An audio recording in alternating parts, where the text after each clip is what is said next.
Welcome to Virupakshi news channel. వార్తలు చదువుతున్నది విరూపాక్షి లతారెడ్డి. ఈనాటి వార్తా విశేషాలు. ఎలక్ట్రానిక్ వార్కు భారత్ సిద్ధం. భారత్ ఏ క్షణంలోనైనా పాక్పై దాడి చేయవచ్చనే ఆందోళనతో పాకిస్తాన్ తన రాడార్ నిఘా వ్యవస్థలు, సిగ్నల్ జామర్లతో కూడిన ఎలక్ట్రానిక్ వార్ఫేర్ వ్యవస్థలను నియంత్రణ రేఖ సమీపంలోకి తరలిస్తుంది. అందులో చైనా తయారీ TPS-77 రాడార్ వ్యవస్థలు ఉన్నాయి. అవి సుమారు 463 కిలోమీటర్ల దూరం, 30.5 కిలోమీటర్ల ఎత్తు వరకు గగనతలంపై నిఘా పెట్టగలవని రక్షణ రంగ నిపుణులు చెబుతున్నారు.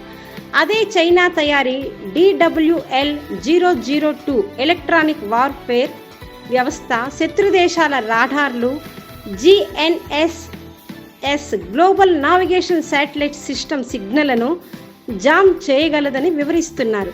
కానీ మన దేశం వద్ద అంతకన్నా అత్యాధునిక సంయుక్త హిమశక్తి వంటి వ్యవస్థలు ఉన్నట్టు చెబుతున్నారు. బలహీనంగా పాక్ నేవీ రక్షణ దళం.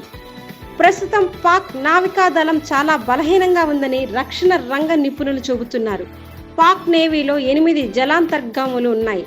అందులో PNS హస్మత్, PNS హర్మత్, PNS హంజా ప్రస్తుతం పనిచేసే స్థితిలో లేవు. 2 ఆగస్టు 70, 3 ఆగస్టు 90B తరహా జలాంతర్గాములు మాత్రమే కాస్త మెరుగైన స్థితిలో ఉన్నాయి. ఇందులో 1 ఆగస్టు 70, 1 ఆగస్టు 90B జలాంతర్గములు మరమ్మతుల కోసం కరాచీ నేవీ బేస్లో ఉన్నట్లు ఇటీవల ఉపగ్రహ చిత్రాల ద్వారా గుర్తించారు. మరో ఆగస్టు 90B జలాంతర్గామి కరాచీ షిప్ యార్డ్ ఇంజనీరింగ్ వర్క్లో పూర్తిగా నేల మీదకు తెచ్చిపెట్టి ఉంది. అంటే దానికి భారీ స్థాయిలో మరమ్మతులు, ఆధునీకరణ అవసరం. అంటే ప్రస్తుతం పాక్ వద్ద 1 ఆగస్టు 70, 1 ఆగస్టు 90B జలాంతర్గములు మాత్రమే పనిచేసే స్థితిలో ఉన్నాయి.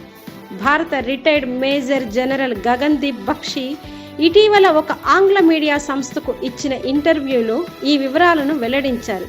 కాగా భారత్ నుంచి ఎలాంటి ముప్పు ఎదురవుతుందో అనే ఆందోళనలో ఉన్న పాకిస్తాన్ దాదాపు 3 ఏళ్లుగా ఖాళీగా ఉన్న జాతీయ భద్రతా సలహాదారు పోస్టును భర్తీ చేసింది.